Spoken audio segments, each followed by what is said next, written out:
This is Speaking Freely with the ACLU of Pennsylvania. I'm Andy Hoover, your host and Director of Communications at the ACLU-PA.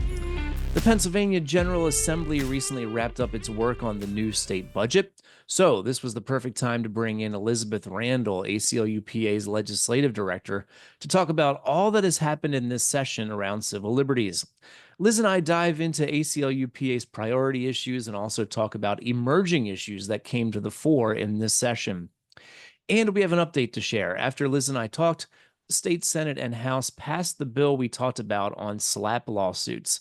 That was a victory a decade in the making, and you'll hear Liz talk about that win. This conversation was recorded on July 8th. All right, Liz, well, this has become an annual tradition, I think, or semi-annual at least, sometime in July, sitting down and debriefing over what has happened at the state legislature in Harrisburg in recent months, or in this case, we can even talk about the entirety of the session to some degree. As we record this on July 8th, the legislature is still finishing the state budget. June 30th seems to be a suggestion, not a mandate. So for the bulk of the conversation, let's look backwards. And I'd love to hear your view from 30,000 feet. What are your big takeaways from the 23-24 session of the General Assembly 4 months before it's finished? So I'd say one of the most significant things that has caused a lot of change or made this session particularly different is that Pennsylvania is the only state with a divided legislature.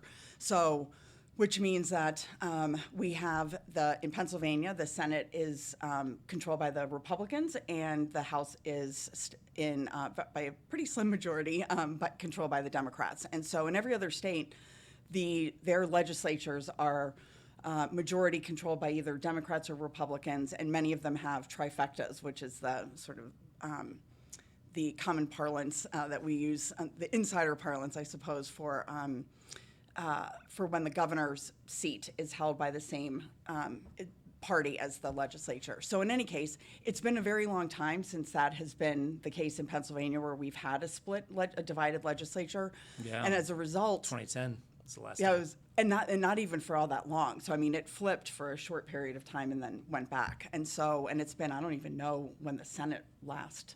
I can't recall. When the Democrats had the Senate, it's been in the 1990s, and I think it was only for a session. That might have been. I mean, it was really we're talking about slim moments here. And so as a result, I'd say two things. One is a little bit of the sort of particular to us at the ACLU, just the change in the type of work that we do with our legislative team. I mean, we get a lot more requests for feedback for bills, but really requests to help draft legislation, ideas for different amendments. So we're sort of pulled in much earlier and with a lot more, where the requests are a lot more substantive than what we're typically accustomed to. And so that just means we do a lot more work up front and often behind the scenes, so not as much of it is visible, since we're trying to kind of work with legislators who are receptive and open to that. And I also think that it just means also that there's fewer bills that are getting to the governor's desk. I think at this point, well, I want to say this point, but last session there were 266 bills that got to the governor's desk. That doesn't mean he vetoed a couple of them, but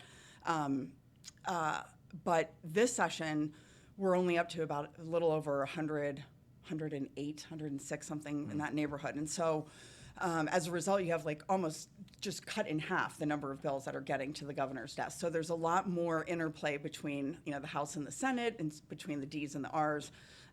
So in terms of just work, how the legislature churns, I would say that. And then really, in terms of content, what I would flag is a real avalanche of bills that we haven't seen, and we're kind of trying to make sure that we get up to speed on some of how these issues are affecting the ACLU's, the positions that or the issues that we care about, specifically as it pertains to dealing with technology, usually deep fakes, social media, AI, the impact of all of that, and how that overlaps with First Amendment free speech, privacy, and sometimes even campaign and election, campaign finance and campaign law and election law. So it's sort of big ticket item. Yeah, that's a lot of ground to cover, and we have tried through our strategic plan. We have prioritized three issues: voting rights, decarceration, and minimizing police and holding police accountable. So let's take those one by one. Whenever we talk about election reform work, and someone says, "Shouldn't this be fixed by the legislature?" There's usually laughter and guffaws. And unfortunately, I mean, it's a bit of dark humor, I guess, because it's true. The legislature could fix any number of things that we're dealing with in election administration, but just can't come to agreement. Is that just where we are right now with the legislature and voting rights, where it's just a state of inertia where nothing reasonable can get through? I would say that it is definitely true that some of our big ticket items in terms of expanding access to the ballot are definitely not in play. Those are going to be far too complicated and really contentious to get any traction on. So in that vein, expanding, access to early voting and same-day voter registration are two big items that we had worked on. So we've continued to try to advocate for that, but knowing that really it was kind of dead in the water. But to that end, we then kind of shifted gears a little bit to try to look at some of the procedural changes that could be made that would really kind of help solidify people's confidence in election returns, and also to make sure that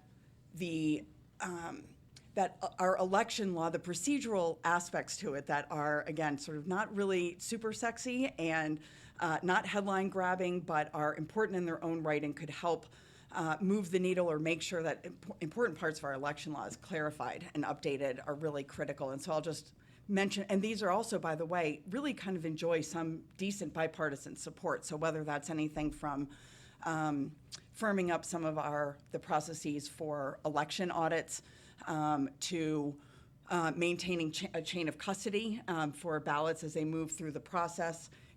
I think, we've talked at some point about pre-canvassing, which would allow, people would find out what the election results are faster. So there's some of those things that are not great. They would certainly help counties in their election, their election departments and the election workers that are there. But those tend to be less contentious and I think more open and right for some bipartisan compromise or agreement between the two parties, because they're really just about how elections are administered. So we've been sort of focusing on that. It doesn't sound as great, but it also could really help clarify some important processes in our election law. I don't have the vote in front of me, so maybe you know it off the top of your head, but one would hope that pre-canvassing, which is where, as you mentioned, the counties can prepare mail ballots for counting before Election Day. Current law requires them to not, it prohibits them from starting before Election Day. You would think that could get bipartisan support, but I was pretty disappointed by seeing some of the statements coming out from the Republican leader in the House against that very idea, when all we're trying to do is, or all that the supporters are trying to do is make things easier on the counties. Yeah, I think what's odd about that is that there seems to be some misunderstanding whether it's willful or not, because it's not that difficult to understand that there's a difference between preparing ballots to be counted and actually counting the ballots in advance. And so what any proposal for pre-canvassing does is just make sure that they can open the envelopes, lay the ballots flat to get them ready to run through the machines. That's part of what takes the longest amount of time after when the polls close. And so I've seen a lot of arguments about, well, are they calculating it? Are they tabulating it? The terminology that is used, because they don't want, and understandably, I don't think anyone was ever interested in trying to get election returns, coming in drips and drabs, right? So that they wouldn't do it 3 days out, here's where we currently stand. No one was ever, sort of mentioning that. So anyway, I think it got sort of hung up on there, whether that was willful or not, who knows. But it should have been incredibly easy, even just 3 days in advance. Yeah. They would have liked longer than that, but.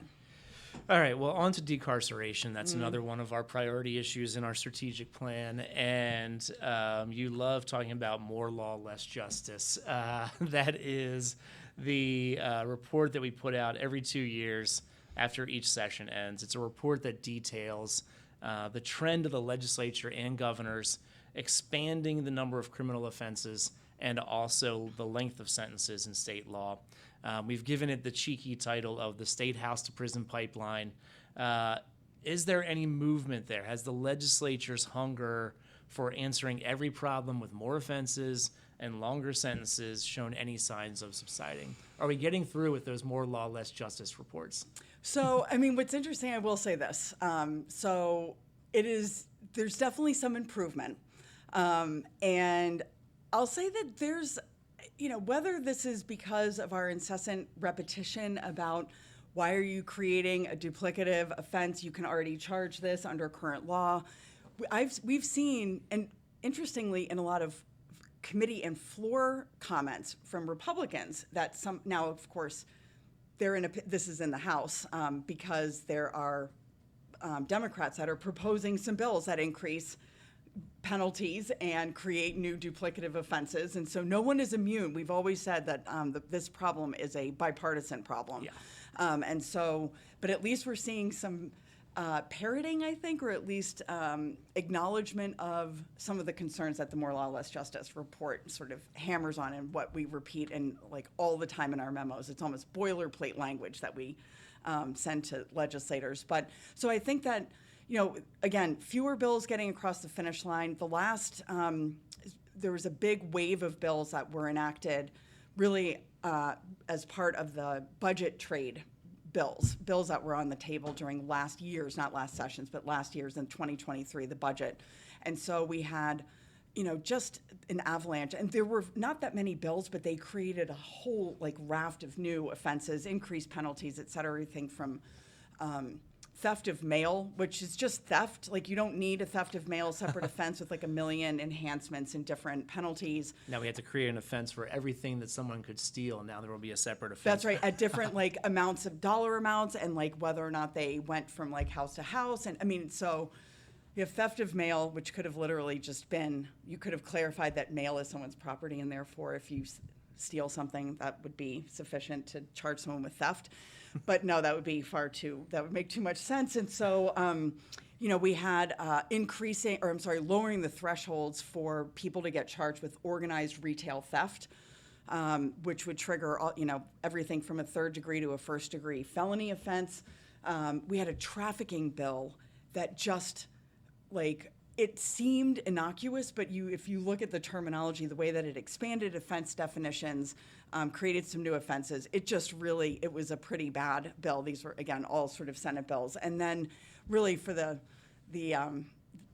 cherry on top of the thing was just creating increasing penalties and sort of enhancements for specific harm done to bald eagles. And look, I'm an animal person, and I'm most inclined to be more sympathetic to anything that protects animals. But I'm not sure what this was. It was just needless, but there it is, so we had some of those bad ones. But, we do have some good things that I would say. I don't know if we want to talk about some of the not awful bills. Well, the term is decarceration. So if you've got something good, we're all for it. Yeah. So in terms of actually getting some stuff, and I also forgot to mention our favorite talking about the fake probation reform was also enacted. I was trying to decide whether or not to bring that up with you, but I think we can let that one go. I think we've talked. There's plenty of information about our position and disappointment in that bill, but I would say. Some of the good things, now these are things that have been proposed, many of which have been introduced and are supported by our allies in this decarceral work. And some of them have had some movement. I don't know if any of these are going to pass the Senate, but some have either been passed out of committee or have passed the House and crossed over to the Senate. But just to name a few, obviously the biggest one was the indigent defense, the funding for indigent defense and the establishment of the Indigent Defense Advisory Committee. So that was a gargantuan. That is in effect. It's currently running and up. It's up and running now. We have there's a big juvenile justice omnibus bill that is struggling a little bit, might get broken up into sort of smaller bills, but does a lot of things. That was a bipartisan commission, and that made a lot of really great recommendations. We had, following the governor's announcement that his call to ask the legislature to repeal the death penalty, we had that bill. We have a felony murder bill that would remove like the mandatory imposition of life without parole on people who were convicted of felony murder, which is effectively sort of like the driver who wasn't actually involved in or had any knowledge of the crime that occurred, but is nevertheless punished. Solitary confinement, medical and geriatric parole. So maybe I'll just leave it probably there. But we've had some good traction. I think bills getting further along in the process than we've seen. Well, that's what I was about to ask you. Yeah. You're talking about bills that have gotten more attention than they have in the past. Some of them have gotten committee votes. Some may have gotten out of the House. There's just more discussion on that end of criminal legal reform than there had been in previous sessions. That's Correct. the gist of it. Exactly. And I think that what's important to note there, though, is that, the Democrats only hold a one vote majority. And so we weren't expecting there to be huge, sea change bills that we're passing. That being said, the more that these come up in caucus conversations, it moves the needle a little bit, I think, even within the Democratic caucus, because the Democrats are very diverse, and so they have very conservative members and they have very progressive members. And so I think anytime there's an opportunity to kind of make the case for better, more legitimately like reform / like decarceral bills, the better it is, just because it gets other people acclimated to hearing why these are good ideas and why the sky isn't going to fall if you make some of those changes. So the third priority issue in our current strategic plan is around policing, minimizing policing and police officers' interactions with people, and holding police accountable when they do wrong. From where I've sat in the comms department, off the top of my head, I could not remember anything significant happening in the legislature. So is that kind of where we are, status quo? I'll say this. We are certainly not seeing the same kind of proactive bills that we saw in the immediate aftermath of the murder of George Floyd. And so you don't see some of those straightforward attempts to hold police more accountable, or to change some of the police practices in order to remove certain authority from law enforcement. That being said, we have a couple of bad bills that I would put in the larger bucket of that would expand police authority in some way.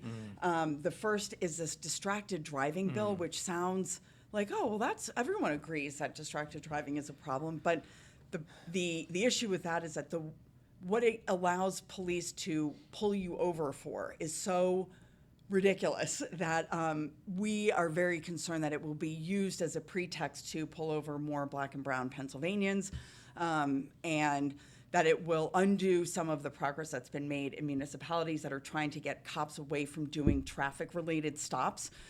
So that bill was a huge disappointment. I think it's going to be very interested to see what happens with some of the numbers there. They did have a provision in the bill that would add some reporting on police stops, which is helpful, but not really going to.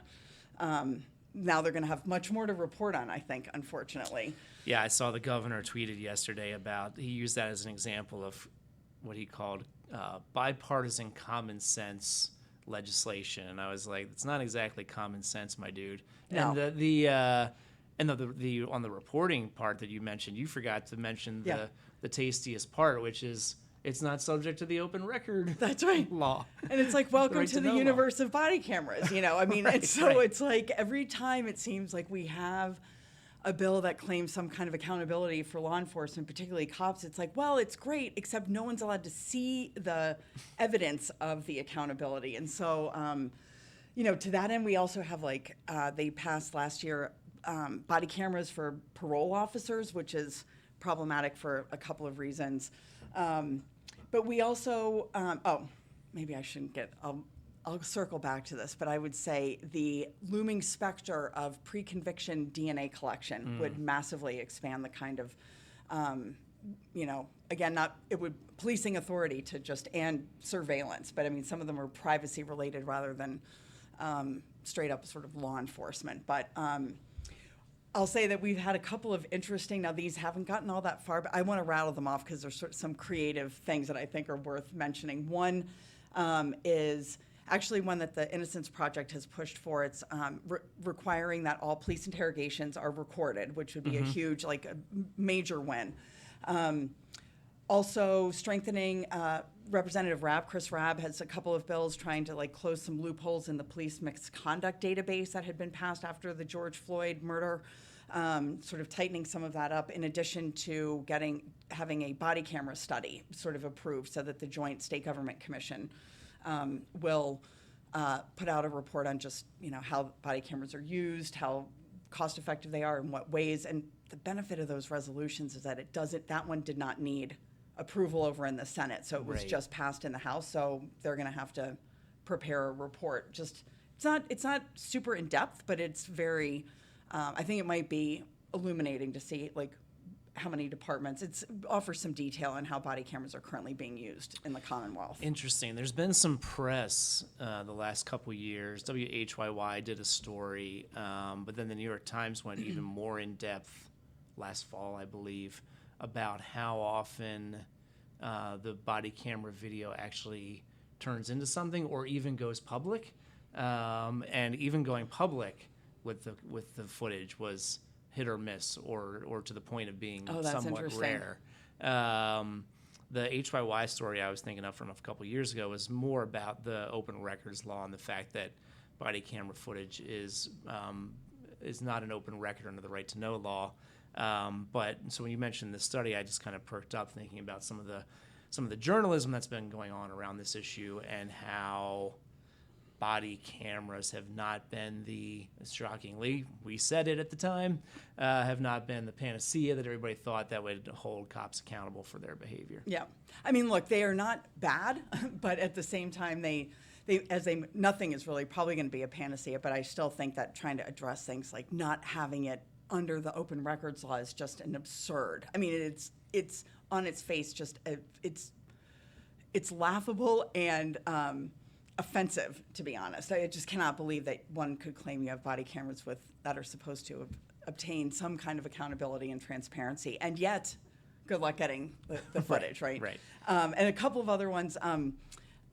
Representative Dan Miller has this great bill that would require simplified Miranda warnings for juveniles, which I thought was really interesting to make sure that they actually understand what their rights are when they're being read them. Right. And then there are two bills, Representative Liz Hanbidge and the other is Representative Greg Scott, have two bills that would prohibit cops from lying to people during interrogations. One that's for anybody, and then the other that would be specifically preventing cops from lying to people with an intellectual disability or autism, which I was like, well, that is, and the prevention is that they don't it's not like somebody comes in and scoops them up out of the room, but it's any confession that is obtained as a result of that would be inadmissible. And so I was like, check. So those really haven't gone very far, if anywhere, but right. But I wanted to just mention them because I thought it's, some interesting food for thought and for people maybe to look up. Sure. So I've referenced the strategic plan, but the way we wrote that, we made sure we had space to work on other issues, and you've already alluded to some other issues. And there have been some breakthroughs. In fact, one we've worked on for a long time is expanding a person's defense against a SLAPP suit. For anybody not aware of what SLAPP stands for, it's for Strategic Litigation Against Public Participation, which is basically a way for people with money to shut down critics without money, and they do that by suing them. So as we, like a real estate developer wants to close down criticism of a new project is a classic Or maybe example. an elected official doesn't like people complaining about them publicly. Hypothetically. Yes. Yeah. So as we talk on July 8th, that bill is on the doorstep of getting to the governor. Set the scene for us here. Why is this bill necessary, and what would it do? So, as you mentioned, Andy, the SLAPP suits are really a way to weaponize litigation in a way that keeps people from exercising their First Amendment rights to free speech. And so, Pennsylvania's SLAPP law has been, or anti-SLAPP law, I guess we should say, is long overdue. Is very limited. It's too weak. It's too narrow. It doesn't cover a lot of different types of speech. And so we've worked over the since 2014, so this is like 10 years in the making, that we have been working to try to get this, our SLAP law updated and reformed. And I think it was in 2020, if I'm not mistaken, there had been some recent sort of national overhaul of trying to identify and set up some model legislation for SLAP reform. And so we've been working in a bipartisan way with allies, and not just bipartisan in terms of like positions, but also a multitude of allies from different industries, so broadcasters, radio, a lot of the press entities, et cetera. Everyone who has an interest in making sure that that people are allowed to speak their minds freely without interference or having a lawsuit filed against them. So anyway, this proposal has been in the making for a long time. The one that we're working on now would cover all forms of protected First Amendment speech. It would allow some mechanisms to kind of dispense with the SLAP suit quickly. I mean, part of the issue with the weaponizing, it's that it just drains the person who's the target of the SLAP suit of money, and so it tries to wrap up the process much earlier so the person is just practically bankrupted. And then it would also allow for recovery of like attorney's fees and costs, litigation costs, et cetera, if it's clear that the moving party had been engaged in a SLAP sort of suit. And so, look, it's sort of been extraordinary. We've kind of kept it to a dull roar as it's moved through the legislature. It passed the House unanimously, which is unbelievable. Passed Senate Judiciary unanimously, and so we had like one small tweak for an amendment, and fingers crossed, we hope that this will get across the finish line before they break for the rest of the summer. All right, so what's ahead? Anything that should be on everyone's radar between now and the end of session in November? They don't have a ton of days. I don't even know if the schedule's out, but usually in the fall of an election year, it's come in for 3 to 6 days and scoot out to campaign. Anything on your radar between now and November? I mean, I would just say the one thing that we have been gearing up for is now for the 5th time, like trying to beat back.